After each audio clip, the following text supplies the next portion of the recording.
those in place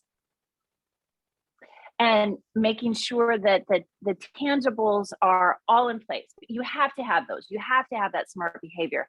But then on the flip side, and equally as important, is organizational health.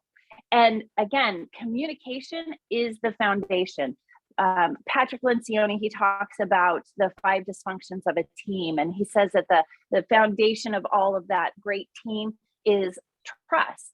Well, again, I would go that there's even another layer of foundation, and that's the communication, because I can trust you, but if I don't know how to communicate with you, or if you don't know how to communicate with me, we're still not going to get anything done. So communication is absolutely key. Hey, Jill? Yes. So one of the studies I've read is that trust and communication a lot of times go hand in hand. For sure. Because if I don't, absolutely, I'm not going to communicate honestly with you, right? Right. Yeah. Yeah. Not to say that trust isn't super important, because again, to your point, Thane, we could be communicating, but if I don't trust you, I'm not going to tell you everything. Right. And so there's not really communication going on. So what I want to talk to you today about is really going to increase your self-awareness, how you respond to conflict, what motivates you, what causes you stress, and how do you solve problems. The great thing about today's presentation is that you're going to be able to take this, and then you're going to be able to take it back to your organizations. And it's not only going to increase your awareness of who you are, but it's an easy enough tool to where you're going to be able to go, oh, that's this person. Now I know how to better communicate with them. And that's really the key to cracking the communication code. Basically, it's the more I understand how you're wired, the more I have the ability to be what you need. Like I know Thane, I know most of you in the room. Adam, I don't know you as well. I know how I can communicate in a way based on my understanding of who you are to where I'm going to get my point across. I think that we have a good enough relationship, and there's a lot of similarities in who we are and our personality, so that there's a lot of overlap, and there doesn't have to be so much thought into how we communicate. But that's not always the case. Very frequently, we are working with people who have very different personalities than us, and figuring out how to communicate with them, that's going to help us be able to be better leaders. So the tool that I'm talking about, it's the DISC. I'm sure you're familiar with the DISC, yes? Yes. I've never heard of it. No. Who said that? Oh. Hi. He's from California like you are, so, you know. Hey, come on. They're just jealous. Well, they're just jealous.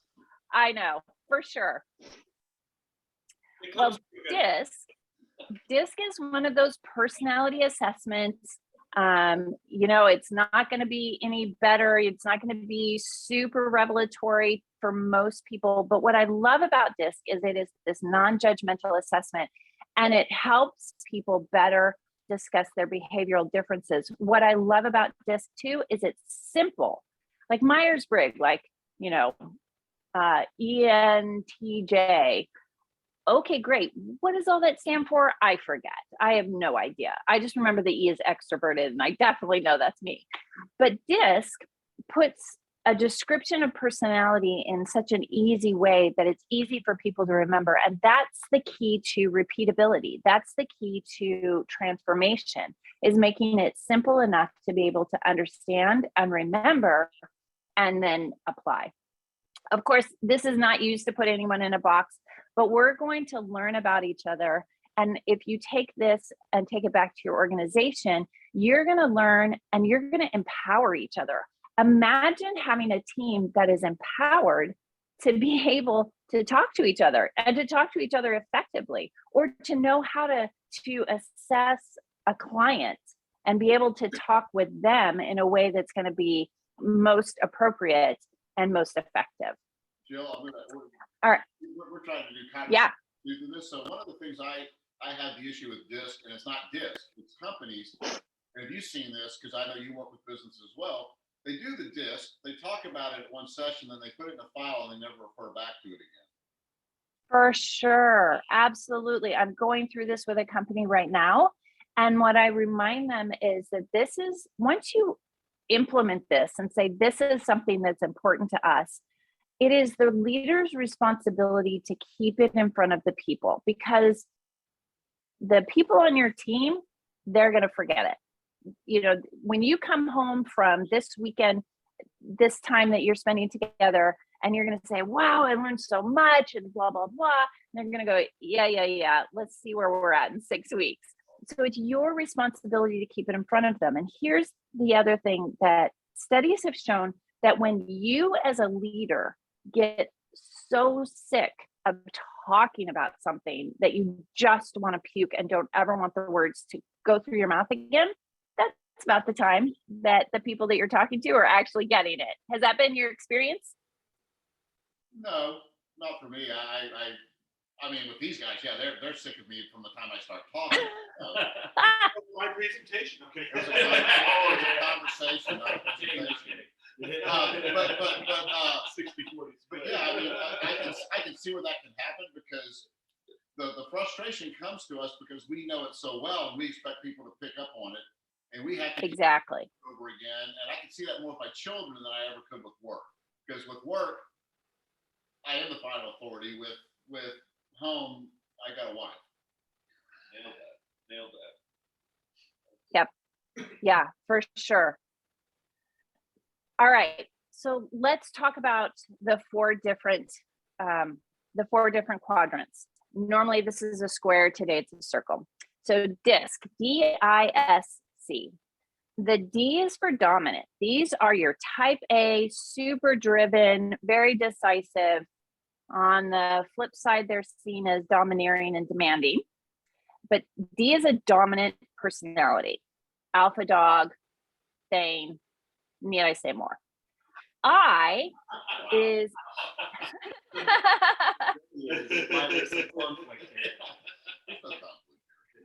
Eyes are influential. They are inspirational. Eyes really are known as like the party in the box. Eyes are going to be Jody and Scott. That's who your eyes are. They're super fun. I'll share a little true story with you when you're all done with this. Okay.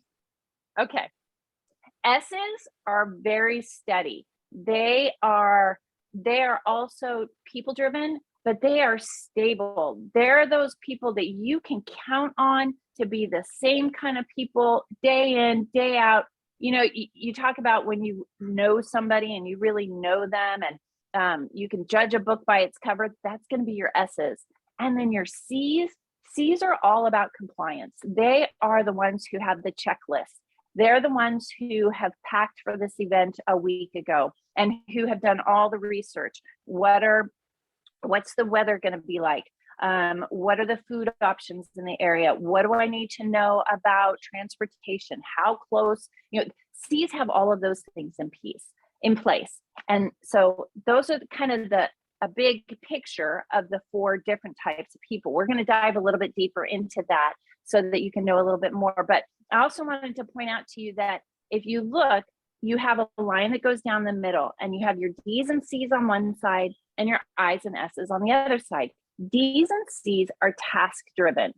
These are the people who come in on Monday morning and they just want to get to work. They don't want to spend 15, 20 minutes. They're not going to ask you about your weekend. They're not going to check in and be like, oh, what'd you do? How was your hike? Like, they're not even going to remember what you told them on Friday of what it was that you were going to be doing over the weekend. Because there's a part of them that doesn't care. And it's not because that they're heartless. They're just very task focused. What can we get done today? We have a list of things that need to be done. Let's get them done. On the other side are your I's and your S's, and they are people focused. What they recognize is that things get done through people. They derive their energy from people. Not to say that they're not necessarily introverts. There are introverted I's and S's, but what they do is they focus on how to get the best out of people, how to accomplish things with the people around them. And then if you take the top and the bottom, D's and I's, they're your change managers. They're your change agents, and they think very quickly. They're going to just rip things out. They can be in the middle of a presentation and think of something and immediately make a change. They can come into work and have a list of things that need to get done, but because something else comes up, they can pivot on a dime. Your C's and S's, not so much. They're very good at maintaining the environment. They come in and they're going to look around. If you have like a C or an S as a manager in a management position, they're going to come in and they're going to look and they're go, okay, these are the processes that we have in place. How can I maintain these the best? How can I make sure that they operate at their best? They're not going to be thinking about, okay, these are the processes in place. What do we need to do to change this up to make this company even better? Does that make sense? So is it naive, egotistical of me to feel like I have a pretty healthy balance of all four of these? Well, that's where I was getting ready to go. So I've been tested No. times, Jill. Yeah. I've been tested. Yeah. And the last time was at US Moss. And this is why because that was the last time I did it. Got a call from Mike Fitzpatrick. Hey, we need you to take this test again. I'm like, what? We think you did it wrong. I'm like, what do you mean I did it wrong? Well, the answers aren't right. I'm like, what do you mean the answers aren't right? They're my answers. I said, what are you talking about? I said, well, we can't place you. We can't place you. I'm like, what do you mean? We can't determine you because everything was, like he said, so balanced. I took it again. Same results. Yeah. Oh. Box, and I said, because I'm not a box. You're not ever going to put me in a box. And I do. I try to for sure. As possible. Hey Jill, I have a question for you. Is it possible and reasonable to like move from one to another with age, maturity, I don't know what? Age and maturity are a big factor. Excuse me 1 second. My nose is about ready to run, and that would be bad on camera. Age is I believe it. It's allergy season. My nose is getting used to the new allergies of Portland. Same area, like maybe 1 or 2 points off. Yeah. And that was just so funny when Mike told me I did it wrong. I'm like, how do I do this? How do you do this wrong? So there's a couple of factors. Age teaches us and leadership teaches us. The higher we move up in an organization and mature as a person, it teaches us what we should be. We start looking at those things and go, okay, in these situations, this is how we should behave. So like I am an equal DI. My D and I, for one, are almost off the chart, and they're equal. I move between those two depending on what I'm doing. Like on Sunday mornings when I come into, because my husband and I, we pastor a church. I come in on Sunday mornings because of my role. I'm always looking for things that have to be done. I'm in D mode, which is really bad on a Sunday morning because all the people are like, ugh. So then I have to tap into my I because I know that's the right thing. So absolutely an awareness. When I administer this assessment to people, I encourage them to not answer the way that they think that they should answer, but answer with what their gut is, because that's going to give you a more true picture, which you really want, because then you're going to know, okay, I have the ability to go within the different personalities and to adapt. But this is my tendency, and to be aware of the good and the bad of that tendency, whether it's tapping into that or whether it's dialing some stuff back. What other questions? Are we going to test ourselves through this presentation? No, you are not, but I can send you a test. To your office and do your whole team. Yeah. What part of California are you in? She's in Oregon now. Oh, I'm in Portland, Oregon now. Yeah, but I come down to California all the time. What part of California are you in? He's in Sacramento. Oh, I'm going to be there next week. Holy smokes. I will. Opportunity. I'm going to be there. I'm going to be there 3 times in the next 6 weeks. We'll be in touch. Okay. Awesome. Yeah, this is an amazing piece for teams, because all of a sudden, that when you learn about somebody else, even like for me, the first time that I took the disc, I was like, oh, that explains so much.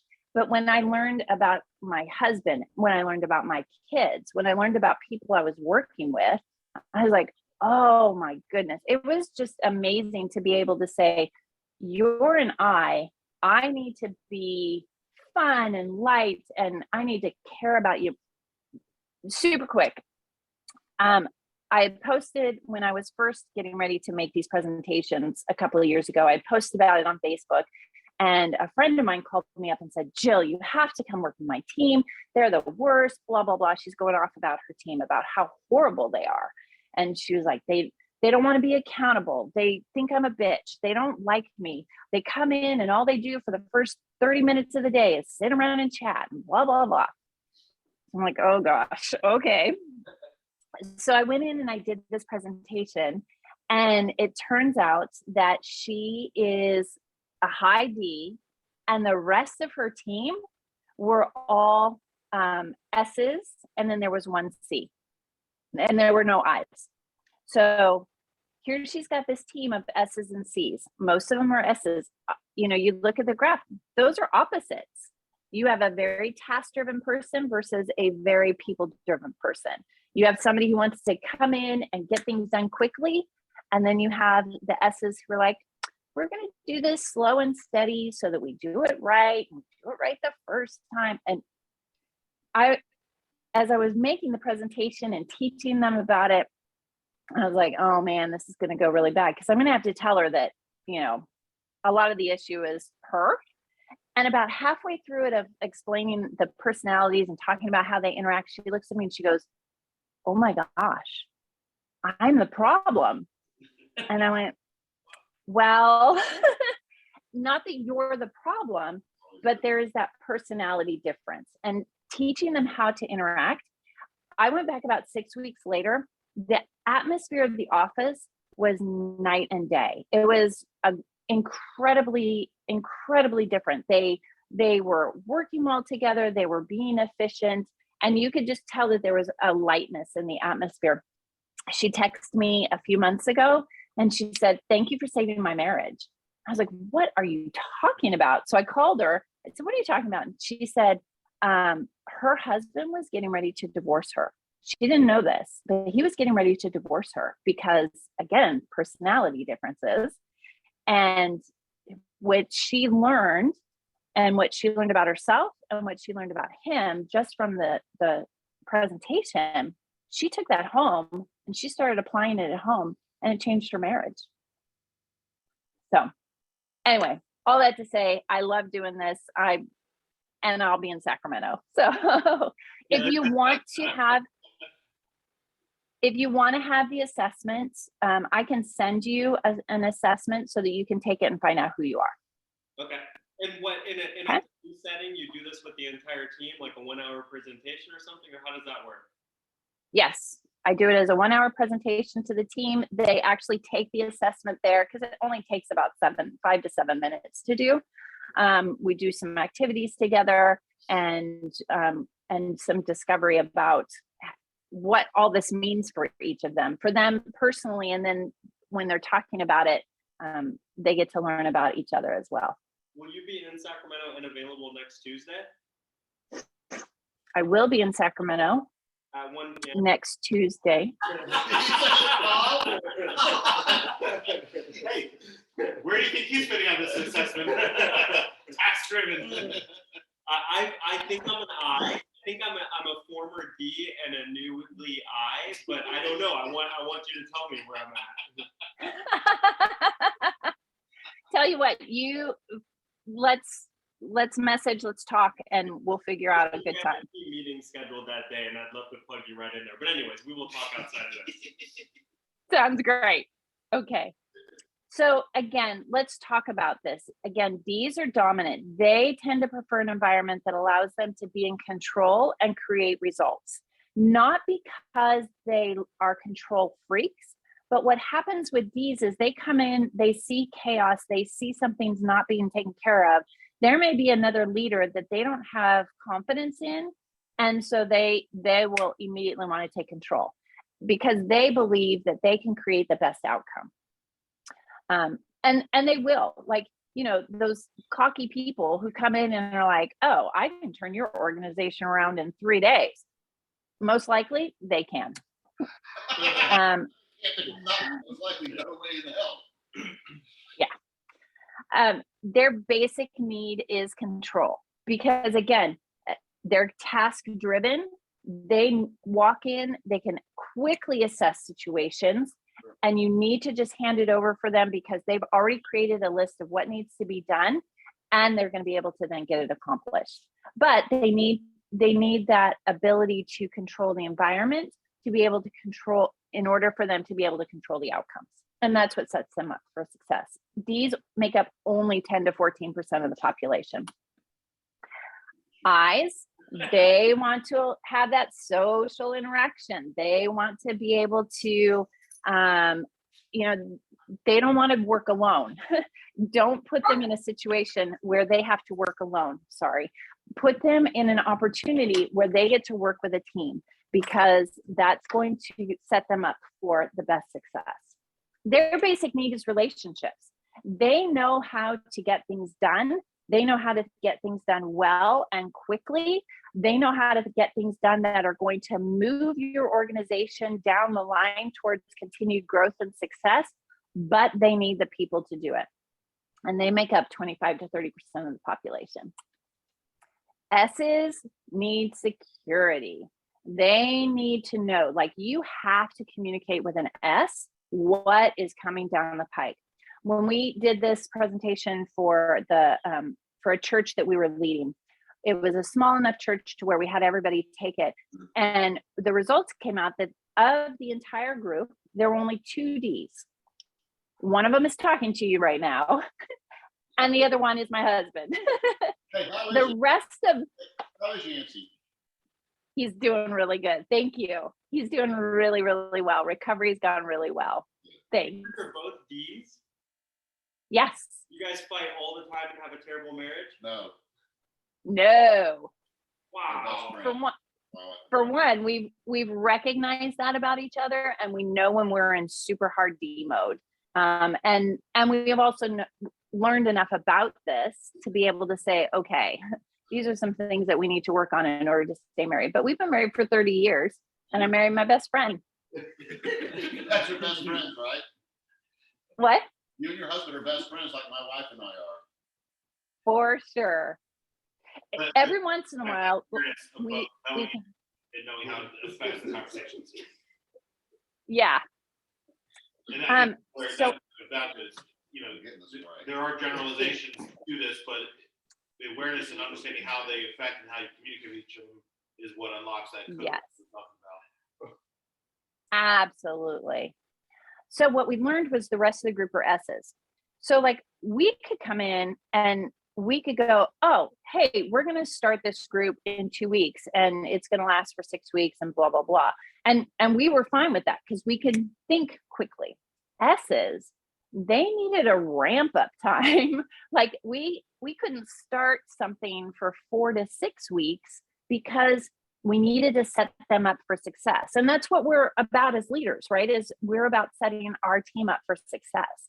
So that S person, they need to be brought into something a little bit more slowly, which can be very frustrating for D's and I's. But again, if you do it well, then you're going to have somebody who is set up to really do amazing things for your organization. So they like stability and security. If there's a lot of change, if there's a lot of uncertainty, they kind of pull into themselves and they get very, very nervous. When you can continue to assure them, even you telling them that you don't have all the answers, that's okay. Acknowledging the fact that you recognize where things are at, that gives them a security of knowing that you are the leader. Make sense? Yeah, yes, absolutely. Okay. And their basic need is appreciation. They, when you talk about love languages, they want to hear those words of affirmation. They want to know that they've made a difference and that you appreciate what they bring to your company. You appreciate what they do for your clients. And then S's are conscientious. They tend to prefer an environment that places a high value on doing things right and to completion. These are going to be like your CPAs, your human resource directors, those kind of people. Those are great C's, because what C's have done is when they look at a project, they will think it all the way through, and then they'll think about the contingencies of what might go wrong, and then they'll have a plan in case that goes wrong, and they'll have it all thought out through the very end. If you come in and you change things midway, they get very nervous, because all of a sudden you've set them up to be so uncertain because they haven't thought that through. If you come in and you all of a sudden change a process, or with you guys being in landscaping, if you have a C and they've gotten really good at taking care of their list of clients, and you get a new client and you go, oh, hey, I need you to go to this site today, that's going to be very stressful for them, because they need to have things already known in order for them to feel confident in doing things right. They need details. They're those people who need lots and lots of details. They need to know how you've come about making a decision that you've made, and what does that mean, and what do you think that looks like. And they don't do well with, I think maybe they don't do well with that. They need absolutes. Does that make sense? Yeah. All right. So let's take all of this and let's put it into communication and what this means. Based on just even the high level of what we've talked about, think about what is probably your most natural tendency and your highest tendency, whether it be a D, an I, an S, or a C. Think about your next level leaders in your organization and think about what they might be. And I want you to read this out. Thane, I want you to read the first one. I can't see it. I don't have my glasses on. Oh, Thane. That's why I was a- having you read, because I don't have my glasses on. Ask a high D. I naturally act assertive because I want control. If I fear that, I may face losing. I may respond with anger. Damn it, not me.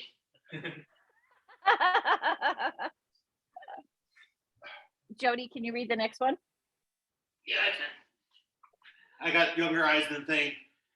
As a high I naturally act persuasive because I want approval. If I fear that I may face rejection, I may respond with blame. It's all Thane's fault. Exactly. Yep. Yeah. If you're worried that I'm going to go, that was horrible, you're going to blame it on, the letters were in yellow, I couldn't read it, or I'm not awake yet because I haven't had enough coffee, right? Like excuses. Yep. Scott, can you read the next one? Yeah. As a high at S, oh man, that almost went bad. As a high S, I naturally if I fear that I may face change, I may respond with non-participation. Ooh, man. S's are patient because they like things to be, remember we talked about stability. If you bring in something that's going to be different for them, they're going to be the ones who stand back and go, I'm going to wait on this and let's see how this goes. And then Adam, right? As a high C, I naturally act reflective because I want standards. If I fear that I may being wrong, face being wrong, I may respond with criticism. Yep. So I can't read that from here. these are important pieces to know when it comes to communication. If somebody is acting assertive, if somebody is angry, if they are blaming, if you work with somebody and they're always coming up with an excuse, you want to think about, okay, what's going on? They're either an I or a C. What am I missing? What's happening with them? when you see somebody who is maybe kind of being patient about taking action and kind of watching how things go in their talk and in the words that they're using, you go, oh, okay, this is a person who's most likely an S, and I need to bring about to them how they can see the routine and how I'm not changing anything. We're discussing. Does that make sense?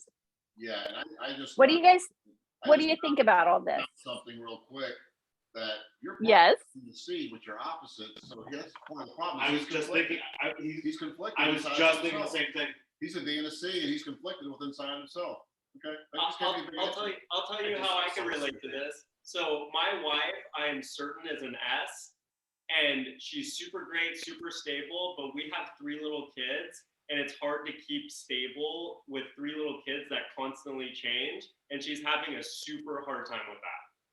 And Yeah. it helps me understand that better through this S, like where that pain point is. Sure. Yeah. That's so great. And with that insight, then you go home and you go, okay, how can we establish some sort of a routine, even though we know that we're doing this within the chaos and the inconsistency of children? Right. Crazy. Thank you for that. So Paul needs you after the 1 o'clock meeting to come back to his house and talk with him and his wife. As No, well. I'm bringing her. I'm in that DI, you know, and I got to She ain't figure out waiting. already. She ain't waiting. Yeah, I'm pivoting.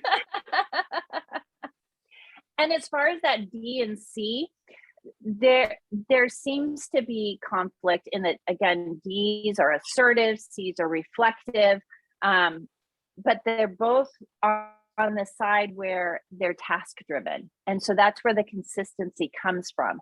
And they may be reflective, but that reflection, that is what, and they're planning, that's what drives a C to have the assertiveness of a D, because they're like, dude, I have thought this through.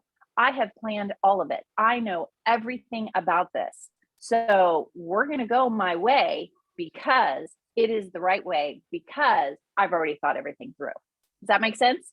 Yeah, well, it's Wow, it's actually making more better. sense than you know. It's just making a huge revelation for us with a major sore toe. So that's great. So sorry. No. This revelation awareness helps us deal with things more. If I'm not aware of my situation, I can't deal with it as honestly, right? So don't apologize. Yep. One thing. No, thank you for that. I mean, the funny part is I said this, and Jody said that's what I wrote down. The same thing I was saying. And it's like, I mean, we had you clearly just painted a picture of why somebody is such a monster to deal with. That's your golden nugget. Exactly. They're just a D. Well, they're a D and a C, and they're conflicted within themselves. He's a strong D with a C. Yeah. And in the C, that even the weaker C on his chart is such a conflict of his D that it's making him Nobody wants to be around him, act a certain way. even his wife.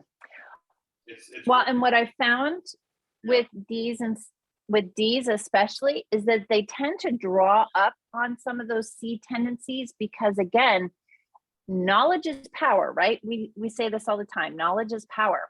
So the more knowledge I have, then the more assertive I can be. And so I've seen it very frequently in D's that they tend to draw that up and draw up that C behavior so that they can be even more driven because they know that they've got all the facts right that can make them even more driven. I don't see that so much as with I's pulling up S's. Self-aware I's do, because again, I's, they're just all about having a great time, and they want things to go well. They want people to have an amazing opportunity to have fun. And so patience for them tends to be not as great of a thing. Okay. Got it. So D's and team, and I'm going to go through this pretty fast because I know that I want to be aware of time and also want to continue to. Jill, Yes. Good. I mean, Yes. Let's break it 11. It goes to 1. So if you got 15 extra minutes, I don't know these guys, but I'm fine listening to stay. I'm fine. Don't rush through. Okay. Okay. All right. So D's, if Really excited. awesome. If you want to communicate with a D effectively, be to the point, build respect, and focus on the facts. D's do not like to hear about feelings. They need to. It's not that they don't need to, but if you really want to effectively communicate with a D, these are the ones that, in order to remind them that there are feelings, that people have feelings, that you really need to use that terminology of, when you do this, it makes me feel like. That's a great sentence for a D when it comes to feelings, because that helps them put it in a framework that is factual. But again, with D's, like, I worked with a friend of mine. We were doing some coaching and we were doing some presentations, and him and I also are both high D's. He's a high D as well. And like, we would just come in and we would just get to work and get things going. And all of a sudden we'd look at each other and we'd joke, would be like, oh, by the way, hello. Like, you know, these are the ones that when you're texting them, they're just going to text back the answer rather than, hi, how are you? When I'm emailing, I have to think a little bit more about making sure that I put nice things in there, like recognizing that I'm emailing a person. These don't do it on purpose, but they're very focused on the task at hand. So when you're communicating with them, just be to the point. You don't have to beat around the bush. You don't have to ask them about their weekend. You don't have to ask them how you're doing, how they're doing. Just be to the point about the topic. Build respect and focus on the facts. Because the strengths of a D on your team is that they are going to get results. They're going to push the group to make decisions. So if you've been circling on an idea for quite a while and just can't seem to get consensus, find the D in your team and they will push the group to make a decision. They're obviously willing to speak out. What's great about a D is, even though they're task driven, they have a really great sense of being able to see the big picture. What? I missed it. Paul's getting some revelations over here. We're all getting revelations. Okay. People, so he's just getting some shit thrown in his face right now. That's all. Awesome. They can see the big picture and they're great in a crisis. So director of operations, these are great Ds because they're going to be able to get things done. If you have a situation where something goes wrong, like there was a company and their internet went down and the work that they did was highly dependent on the internet. They had to get it done. Their director of operations was like, we're going to get this done, and was immediately on the phone with the company, the internet company, the phone company, and they had it back up within 20 minutes. While the rest of the team was like circling around like the sky is falling, the sky is falling. So you want to make sure that you have these, because these are the benefits that they bring to a team. I's, when you communicate with an I, be nice and be friendly. They want to be your partner in life. They want to have that emotional connection, but they also need help in translating their talk into action plans. So here's the thing, what I found, a lot of leaders have very high I tendencies. They are inspirational and they have great vision and they have great dreams. They're big, big dreamers and they talk it really well. They know how to sell it really well. Where they get a little stuck is that they don't know how to then take all of that and put an action plan to it. That's where your S's and your C's and your D's are beneficial to an I. And when you're communicating with an I, make sure to listen to their ideas. They want to know that you've heard them. They want to know that their ideas matter. Because, and my experience has been that you can always find a nugget. You have to dig a little bit because again, eyes are focused on people and they're focused on it being amazing, but they want to be influential. That's what they want at the end of the day, is to know that through these relationships, they have influenced people to be the best version of themselves and to be able to accomplish whatever it is that needs to be accomplished. They're great networkers, they're instinctive communicators, they're strong in brainstorming. So if you're trying to think about new ideas for your organization, put an I in charge of leading that discussion, because their mind is going to be thinking about a bunch of different ideas, and they know how to draw people out to be giving ideas as well.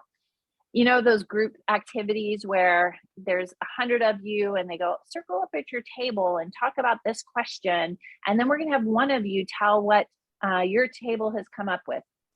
Your eyes are going to be the spokesperson. And they're very articulate. So those are the benefits that an I brings to a team. When you're communicating with an S, give them time to adjust to change, clearly define the goals, and avoid hurry and pressure. If you have an organization that is led by S's and you know that a decision has to be made, that things have to be done, when you're thinking about that, the first meeting is, hey guys, we've got this coming up. This is coming down the pike, and we need to talk about it and we need to prepare for it. These are the things that are in place. These are the things that we're going to be doing. This is the time frame. We need to make a couple of decisions. Here's the decisions that need to be made.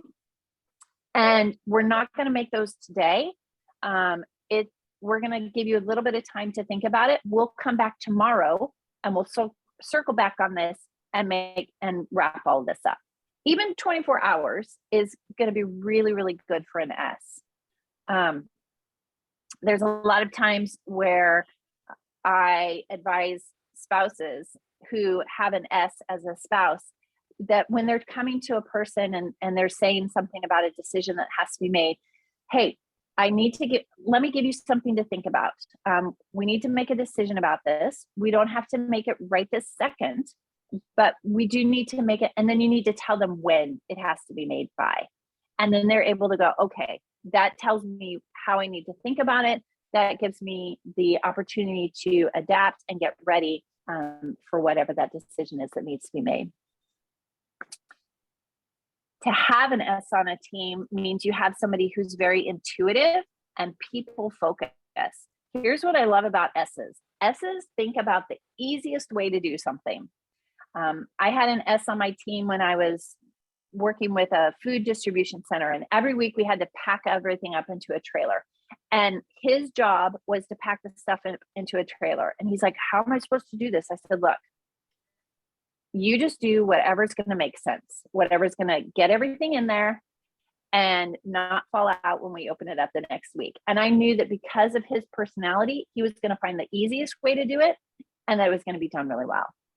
They're very loyal and dependable. They have a lot of common sense. S's, similarly to D's, are able to take a look at the big picture. They're able to see elements of the entire project. So when you have a D painting and an I painting a big picture, you have an S who can say, oh, here's that piece, and can see how it all plays together, but also then take that little piece out and be able to look at it and put it all into place. And as I said, they can see an easier way to do things. And then finally, your C's. When you communicate with a C, avoid surprises. They do not do well in surprises. If you want to set your C up for success, don't spring something on them. Use very clear data. Again, they don't care about feelings either. They don't want to have things wrapped up in feelings. You want to look at, this is the facts of the matter, and then be patient and diplomatic. But they don't have to be. Pardon? You tell us to be patient and diplomatic dealing with them, but they don't seem to have to be patient and diplomatic with us in return. No, because for one, that's their nature. They're going to be more patient, but they are task driven. The conflict comes from, Thane, to your point, the conflict comes from when a C has already thought everything through. Where you have to be patient and diplomatic with them is they're going to present to you why everything that you've just said to them doesn't work, because they've already thought it through.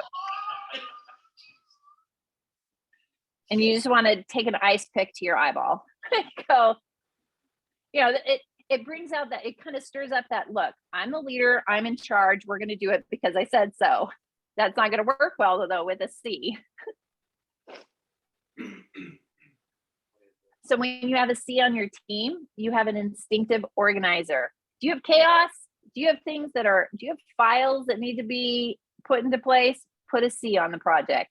They think very logically. They can take the emotion out of a situation. So they're good at diffusing a situation because they don't get wrapped up in the feelings and the emotion of it all. It doesn't come into them. But they do want to have everybody on the same page.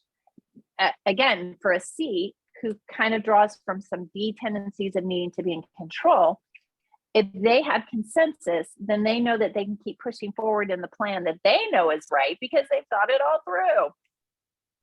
Can I ask a question real quick? Of course you can. Okay, so one of the things is they want everyone to be on the same page, right? Yep. All right. But Wait, do yeah. they know how to get people on the same page? No. Okay, just making sure. Well, and they want people Yeah. on their page. They don't necessarily want people on the same page. They want people on the same page with them. 100% yes. Yep. All through. So is it the I that can get a whole crowd to buy into something?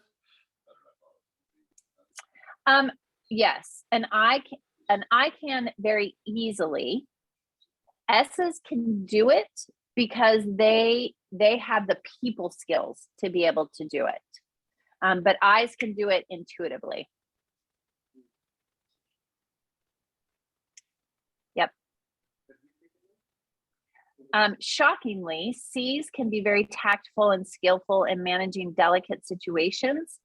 And again, a part of that goes to the fact that they're task driven, not people driven. And so they don't take it personally. Remember in the movie, You've Got Mail, and The Godfather, it's business. It's not personal. It's business. Well, that's a C.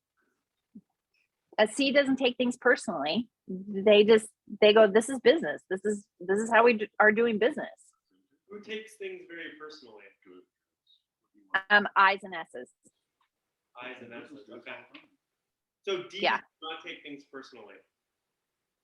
Oh, God, no. Okay. Nope. Interesting. But they also don't Yeah. have much empathy. So their feelings, Right. it's not about my emotions nor your emotions. It's about getting the task done. So D's are Yeah. lawyers. Sorry? D's are lawyers. Yes. Especially Yep. This is great, by the way. Awesome. We are all unique for a special purpose. When you put together your team, when you assess your team, it is in order to have a well-balanced team, you want to have all those different people, and not in one person, because then you get schizophrenic. But you want to have all of those. You want to have all those different personalities so that you can have a well-balanced team. Often what happens is that we create a team because we all know this as leaders, is we attract who we are, but we need to staff of who we aren't. And so if you're a high D, you want to offset that with a high I, because then you're still going to be able to get things done. You're still going to be able to manage your company and accomplish all your bold and audacious goals, but you're going to have somebody there who's going to be able to bring the people along and make sure that the people are okay with it. If you have like S's hate conflict. That's one of the things about an S. So if you have a company where there's maybe one D and then a whole bunch of S's, part of that problem is D's, they'll stir up things just for the sake of stirring it up because they feel like it's going to make something happen. S's hate conflict. They're not very good at giving feedback. They're not very good about holding each other accountable. So you need to have all four different personalities represented in your team in order to be able to be most effective as an organization. What questions do you have for me? Do you do this, like the DISC assessments, do you do that, not necessarily for me, because they won't be able to just do you do this virtually, like with business, or do you have to be in person to do this? Oh no, we can do it virtually. COVID, I still did it. We had to do it virtually. Just making sure in case any of these other people besides Paul, where you're going to be in Sacramento and he's going to take the whole week up. In case they want it, or if I have people who I know need it, I know I can reach them out. Oh, for sure. From you before, so you know, I had no idea how in depth your presentation is going to be. It's pretty cool. Yeah, this was awesome. Yeah. A short hour. I mean. Jill, if we as a group wanted to assess ourselves, is there an app or something online where we can try to assess ourselves and see where we come in at? I can send you an assessment. Oh, that'd be amazing. I'll send you an assessment. I will do that as soon as we're done here. I'll jump onto LinkedIn and I'll send that out as a group message. Yeah, and then Paul, you need to connect with Jill if you're not connected with Jill. Yep, absolutely. You do that if you're not. And get on a call and get to know her. She's awesome. So how you guys, just so you guys understand how Jill and I really first met, was I was in my days of the fractional COO, working with one business continuously. She saw my stuff on LinkedIn and she reached out and said, hey, can we start a conversation? I'd love to talk to know more about you. And, you know, we had like a 30 or 45 minute talk. So that's, again, Paul, that discomfort, just reaching out to talk to somebody. You're not blushing. You're not doing it for any agenda. You're doing it just to build a relationship. For sure. And that was, yeah. If you hear just even in Thane's voice, like when he goes back to talk about that, you can hear just like the change in his voice, like, oh yeah, back then. I make less money now, but I'm so much happier. I mean, there's no doubt about it. I am the most fulfilled I've ever been in my life in the past 5 years. COVID had a lot to do with it, you know. I mean, I got to spend my time with my family in a year and a half, and I had the previous 7 years all put together. Think of that. Think of that. Are S's unself-aware?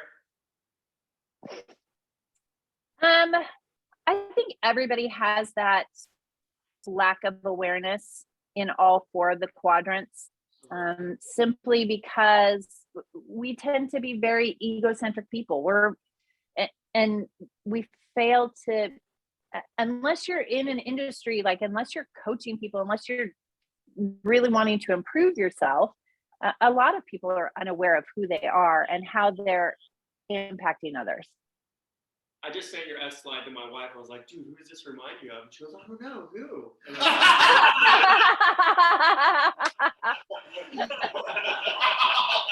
I'm like, that is you. I've gone there yet.